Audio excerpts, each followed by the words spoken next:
Okay, hello, SC201 students. This is Bob Jackson. I'm back at you here with hitting chapter 6 on electricity. Electricity is one of the, to me, it's one of the fundamental things that we need today. Most people can't even imagine life without electricity, whereas, 150, 200 years ago, virtually no one had electricity. But now today, all of our homes, everything we've got seems to run on electricity. From AC in the summertime becomes so critical to people, to lighting, like the light up above, to even our cell phones. Got to keep them bad boys charged. We go nuts when they're dead.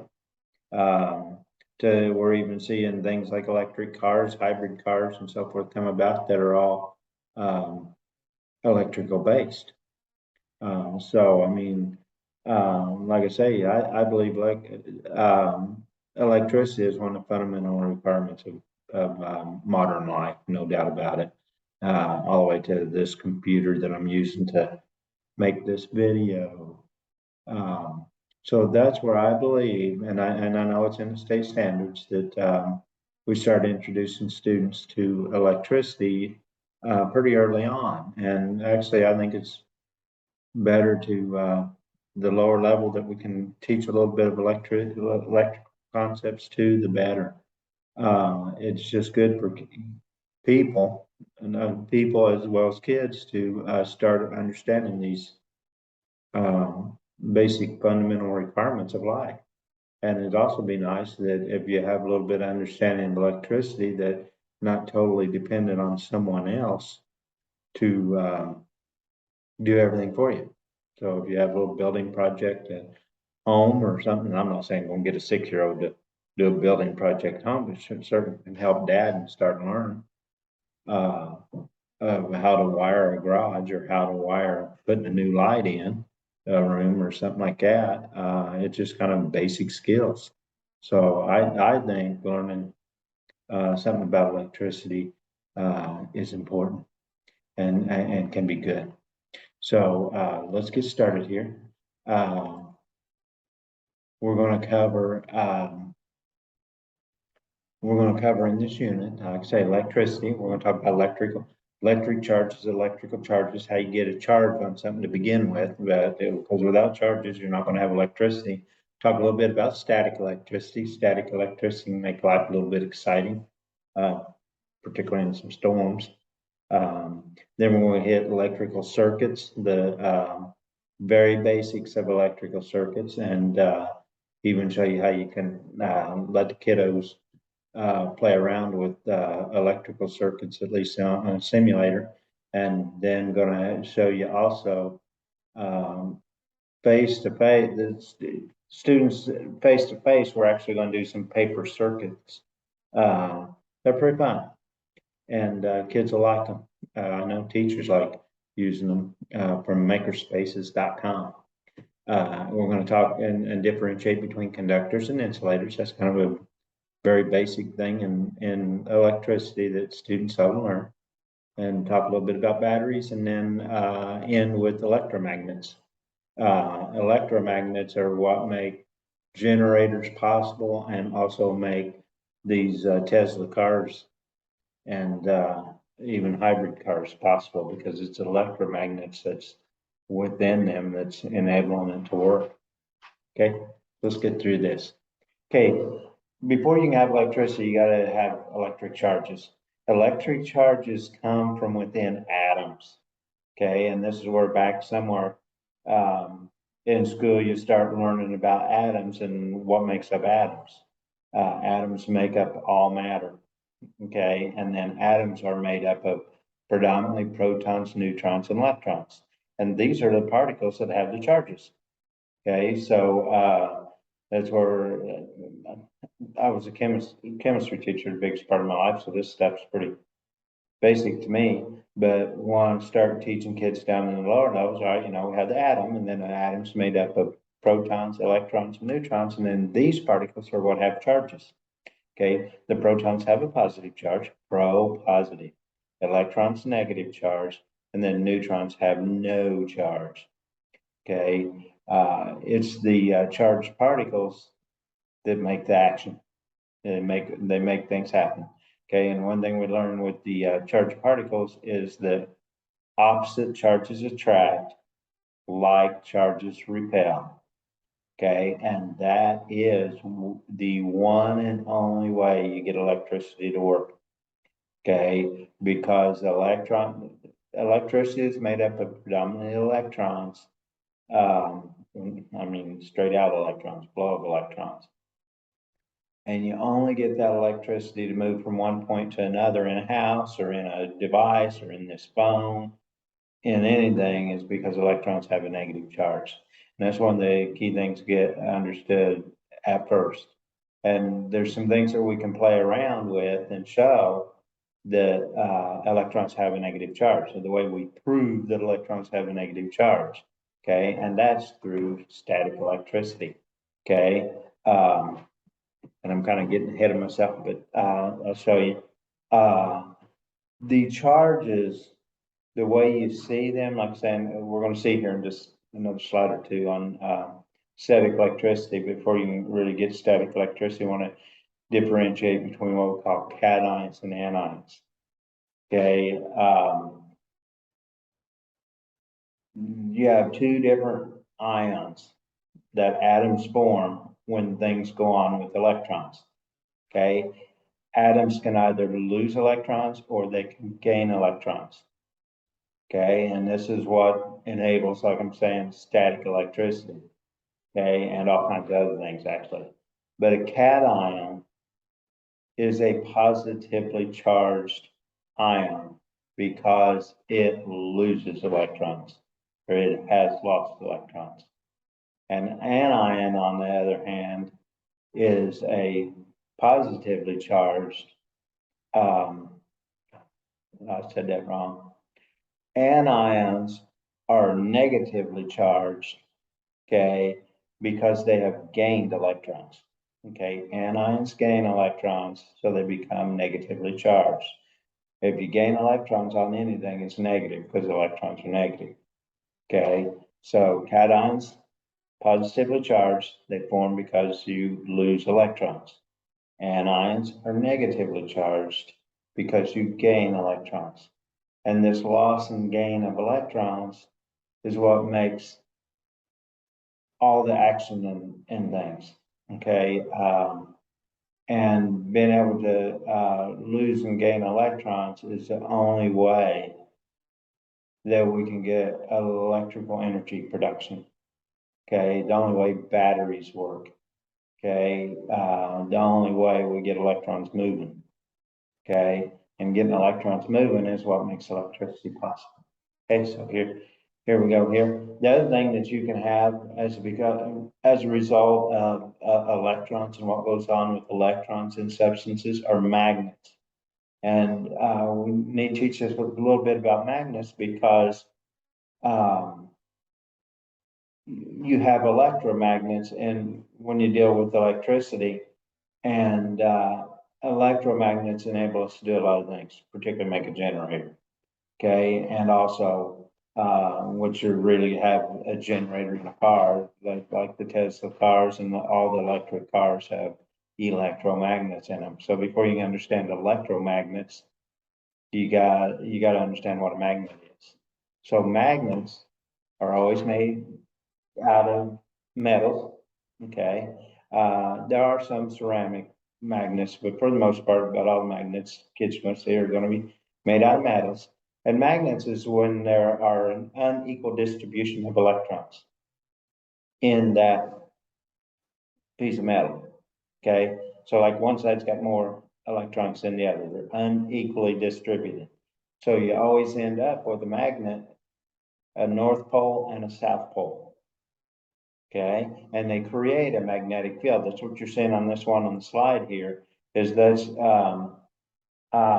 iron filings laid out there, and you're seeing the electromagnetic field around that magnet. And that's because the electrons inside this magnet are unequally distributed. So it puts poles on the piece of metal, a north pole and a south pole. essentially a positive side and negative side. Okay, so now then, that's what we're showing with the diagrams over here. Like I said, when we're talking charges, opposites attract, likes repel. So if I put the North Pole one magnet to the South Pole of the other magnet, they connect together. Okay, but if I turn them around and try to push them together, and that's where kids naturally, and we will in lab, push magnets together, that North Pole to North Pole, they'll push away from each other. You can't get them to stick together. Okay, put South Pole to South Pole, they repel. That's just what magnets do. Most people know this because they've played around with magnets somewhere along the way.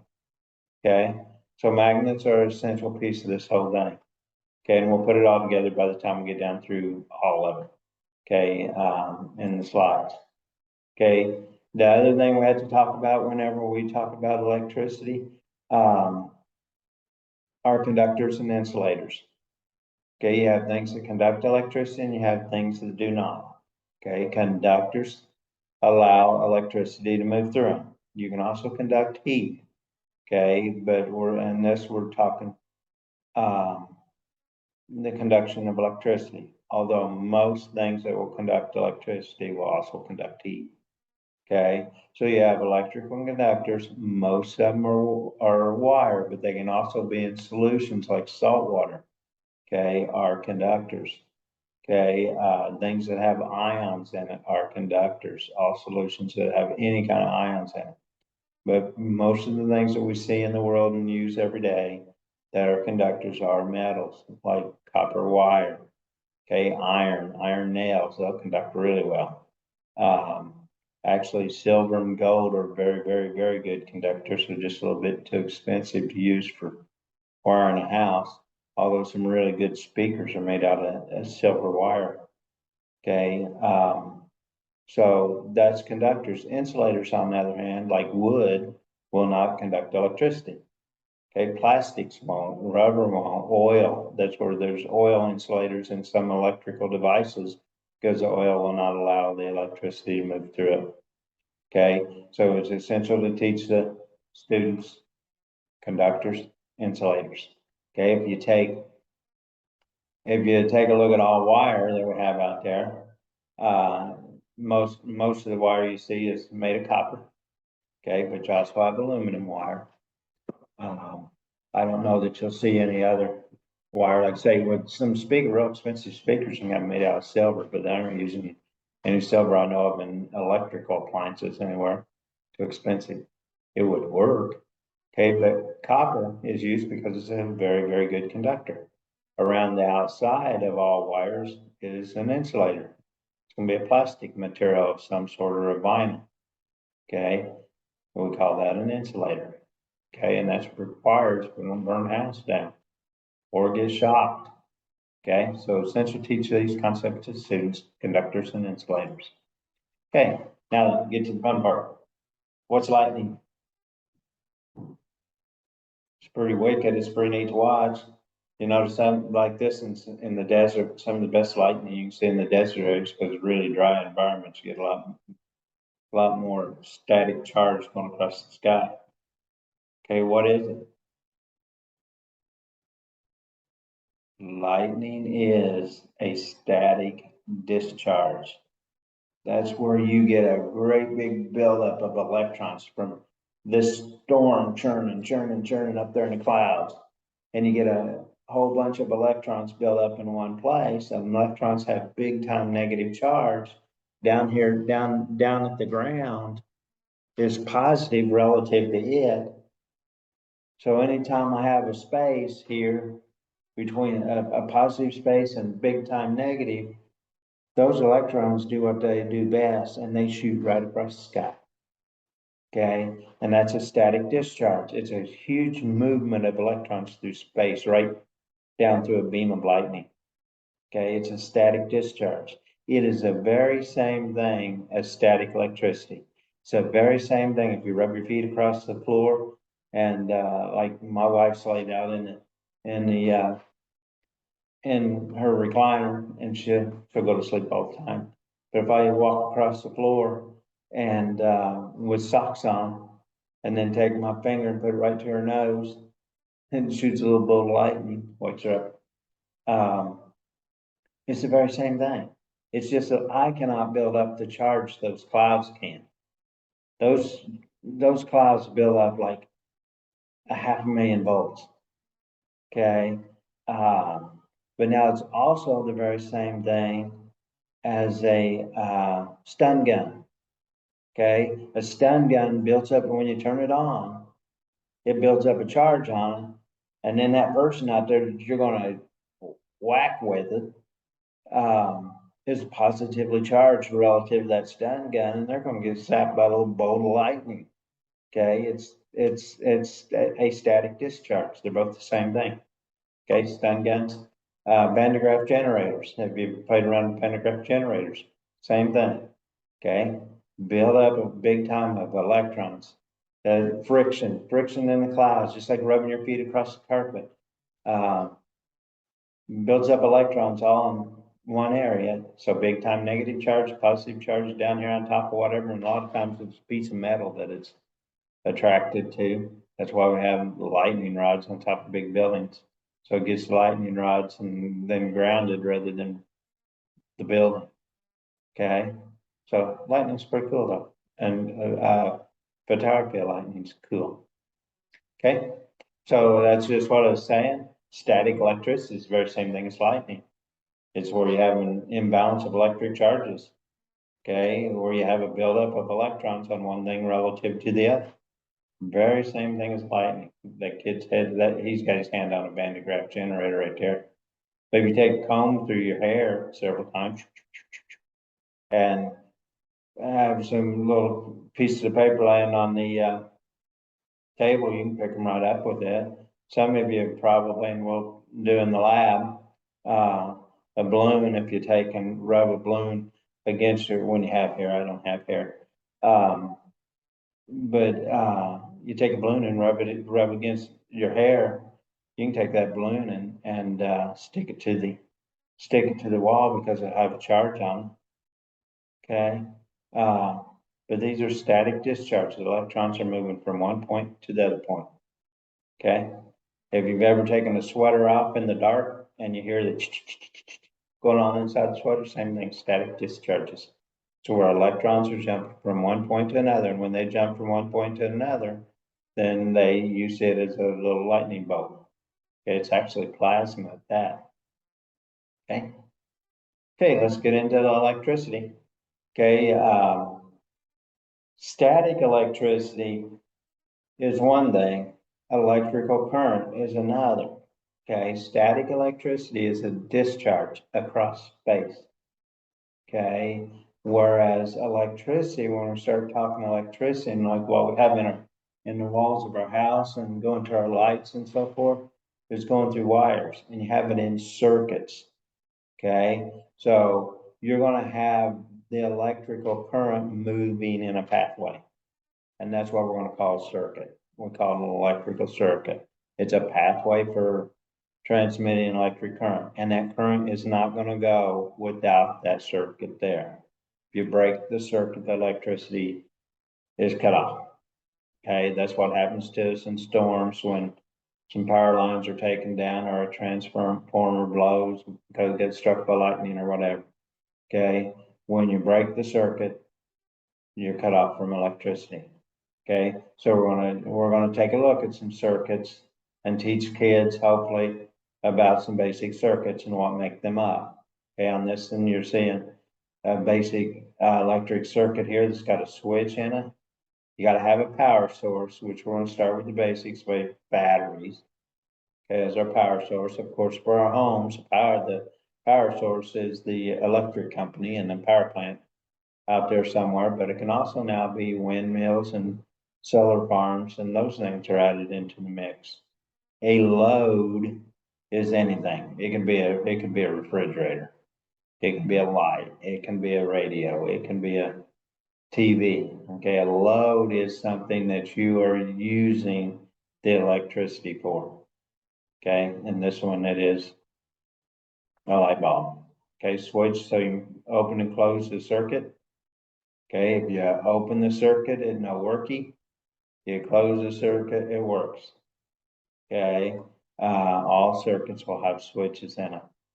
Okay, so now that's what I was just talking here. This is an open circuit. I got the switch open, light's not on.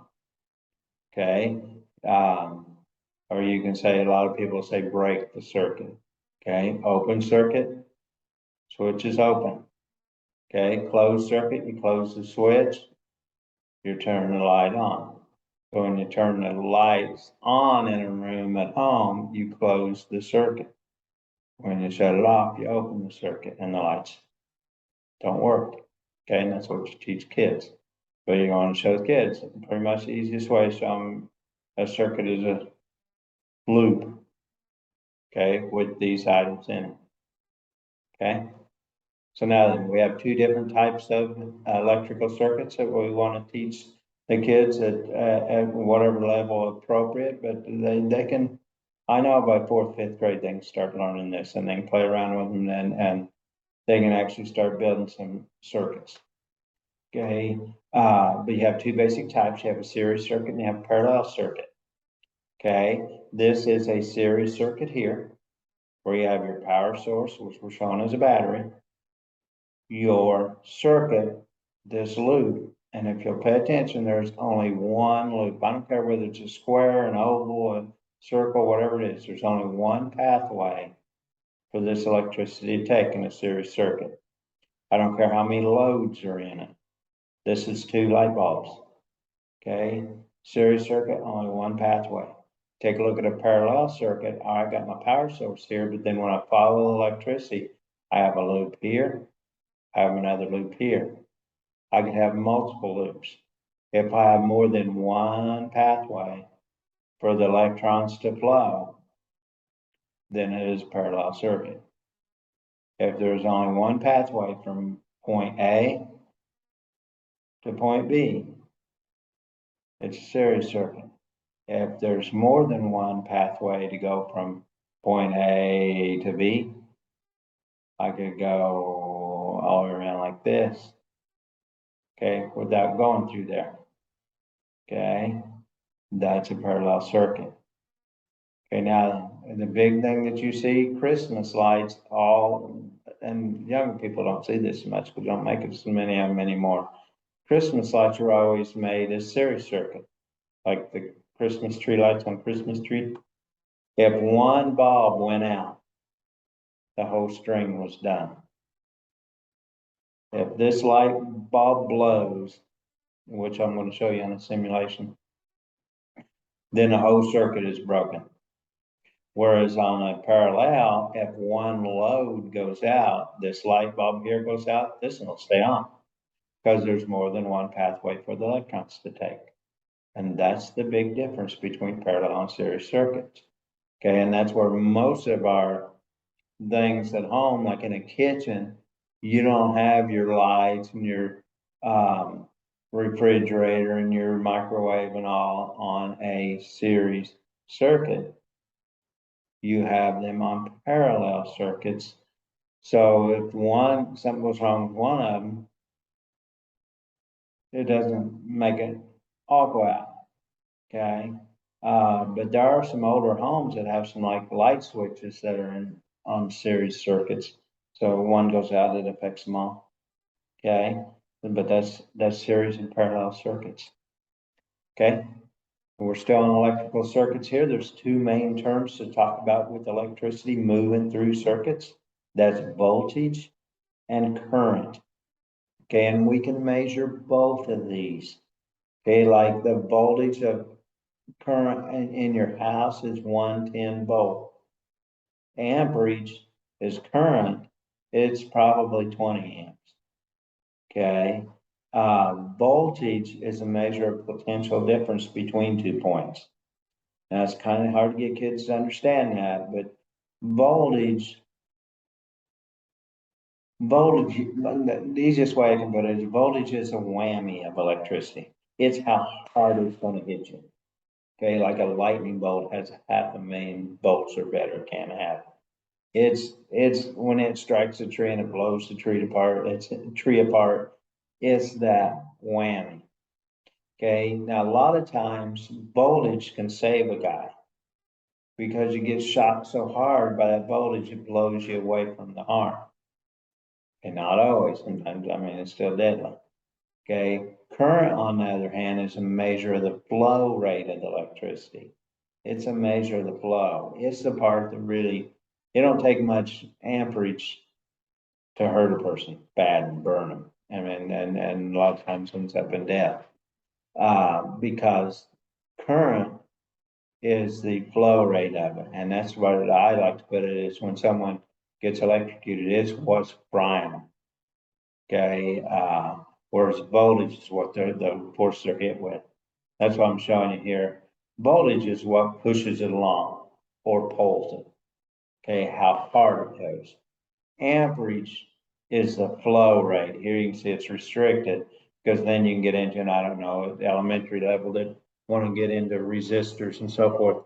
But ohms is resistors, and if you restrict the flow, that changes the characteristics of the electricity. But amperage is the flow rate, and that's what's shown with this little emoticon thing here. Okay, amperage is the flow, voltage is the pushing force. Okay, and how hard it hits. Okay. Now then, I want to take you to Fet Simulations. Okay, and I highly recommend you get kids playing around on this, and I mean just playing around, so they learn about electricity. So let's go on here. Okay. Get in here. Okay, and this is by far the best I know as far as simulations done electric circuits. Just haven't built some circuits.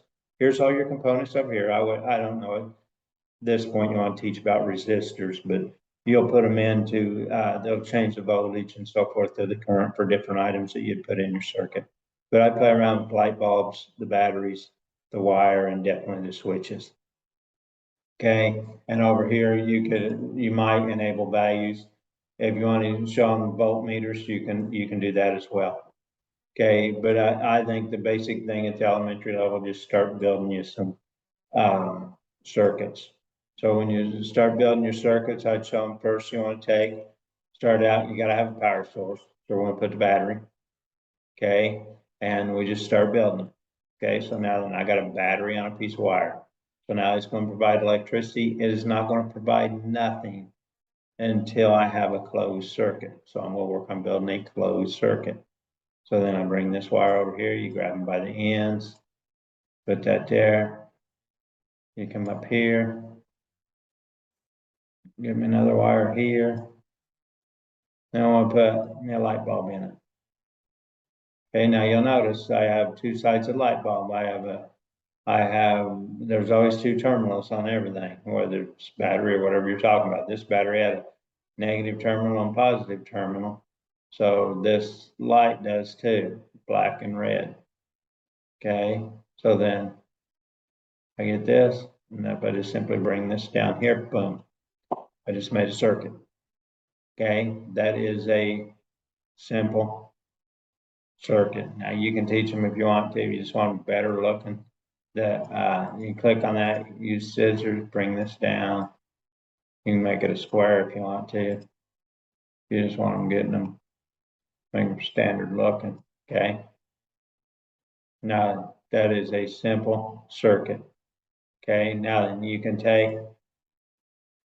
and pull this down here and put that there, and I can put me a switch in here. Okay, so now then I got a switch there. Okay, it's open, light's not on. I close the switch, it works. I open the switch, it's off. Okay, that's a simplest circuit you can make. And I'm going to do this. Okay, I'm going to take this down here. And I'm going to cut them off. Okay,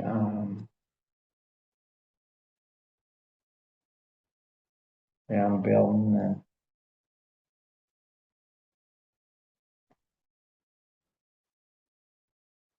Okay, I'm going to put another light bulb in. What I'm going to do, I'm just trying to get it Oh, in here, okay, well, come on, I'm gonna grab a hold of you. Let me move it, that goes. Okay. Now, I just made a series circuit. Okay, and this is what you can have kiddos do. Okay, got a light bulb there, light bulb there. I only have one pathway. Series circuit. I close it, both lights come on. Okay, if this light bulb here burns out, I'm gonna make it burn out by cutting it. The whole circuit broke. Okay, if I made a break, if that light bulb burned out, now it's back on. Okay, the whole circuit quits. That's a series circuit. Now then, if I take this and I'm gonna make a parallel circuit, I'm gonna put me a light bulb down here. I'm gonna put this here, grab me another wire, go from here. I'm gonna cut this, put this here. Oh, I'm just trying to make it a little neater looking. Okay, go there, and then grab me a piece of wire, and go there. Now then, I have two pathways for electricity to go, here and here. So now then that's a parallel circuit, because I have two loops.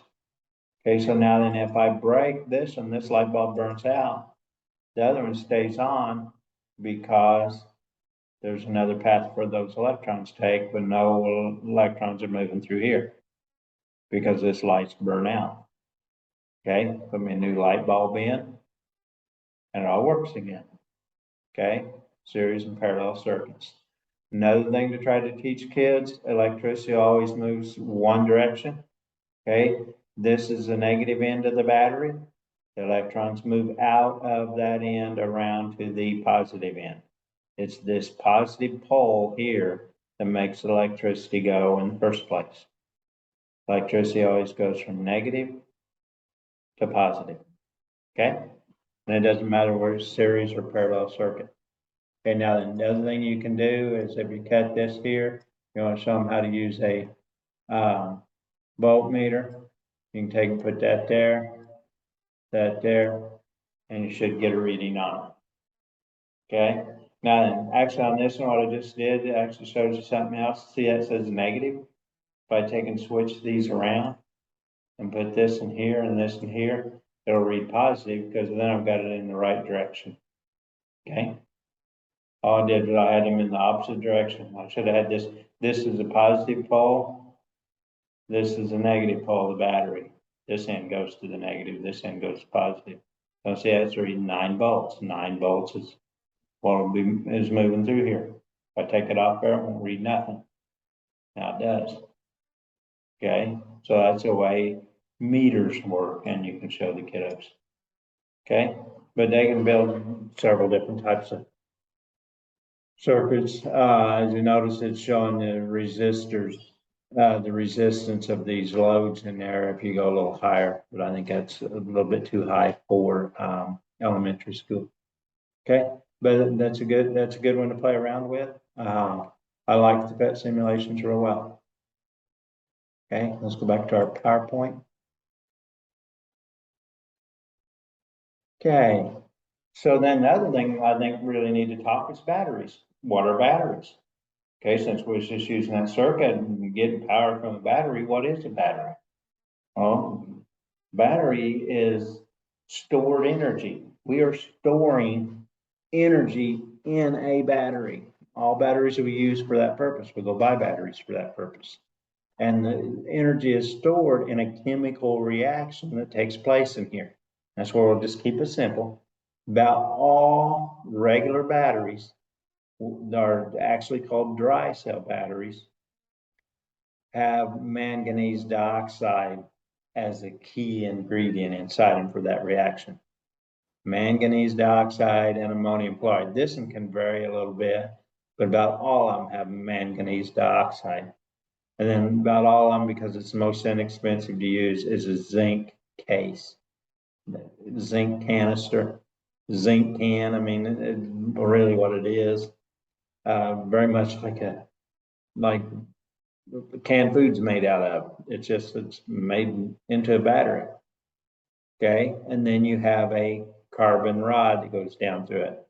Okay, or a graphite rod, same thing. Okay, graphite is carbon. Okay, you have a graphite rod down through the middle. That is the positive terminal. The negative terminal is the canister itself. Okay, all batteries have two terminals, positive terminal, negative terminal. You're going to hook your circuit up on these from, you'd put one lead on this end and then the other on this end. Or you put them in whatever device, the positive end, negative end. It makes a difference which way they put relative to the circuit. Okay, and that's about all you want to teach kids at that level. A battery is stored energy. It's stored in a chemical reaction that takes place in it. Okay, and then I'd get from them what are the different types of dry cell batteries we have, and that's where we pull out of them. We've got AA, AAA, D, and C batteries. You don't see as many C's anymore, I don't think. But you do D's and AAA's, AA's big time.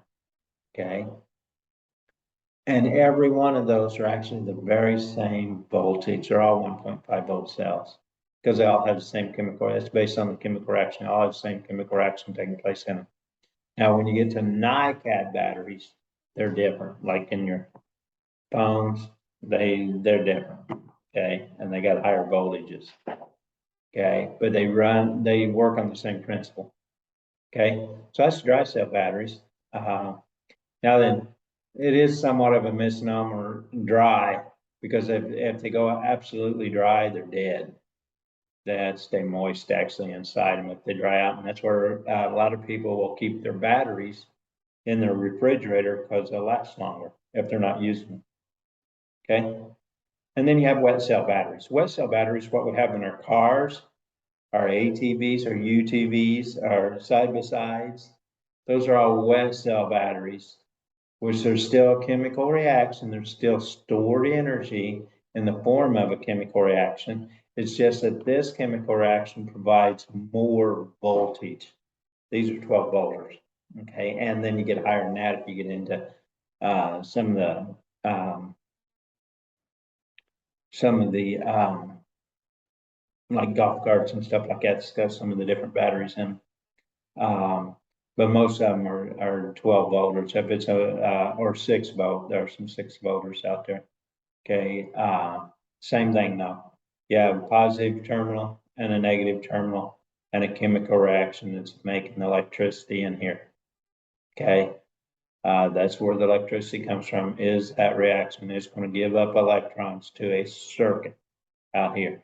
Okay, which will always go from the negative to the positive. Okay, it is called a wet cell because they always put water in these. Water and acid. There's sulfuric acid in them. That's what this is. Okay, but they're wet cell batteries. Then just one more thing on this little lecture series, and that's electromagnets. Electromagnets, like I say, are very essential to electricity as you go further on into electricity. And just kind of want to show students at this point in time how you can make an electromagnet. Not going into a bunch of concepts or math or anything with the electromagnet. There's a good deal of math that you can get into. But if you take a battery and take wire, okay, this is copper. This is a copper wire, this electrical wiring, a small gauge, okay, and coil it around a nail. But it takes a bunch of wraps. You want to put like 20 or 30 wraps around it and then connect it like that and hold it. When this electricity comes down through the wire from that battery, it will make that nail into an electromagnet. Okay, it produces an electromagnetic field that makes that nail a magnet. And that's the same thing that occurs with the generator, only it's going in the opposite direction. You put the charge on the nail and then you get the current going out through the wire. That's a generator. Okay, but you'll see, and for the students I have in class, face-to-face, we'll make these. Okay, and it's pretty cool. Kids like to play around with that. Okay, so that kind of wraps it up for the electricity unit. Hopefully one day you're going to be teaching kids a little bit about electricity and having some fun with it, and also teach them to be a little bit scared of electricity, because it's one of those things that you ought to respect, because there have been serious injuries and deaths with people messing around with electricity when they don't know anything about it. Okay, so that's a wrap for this session. Have a good day.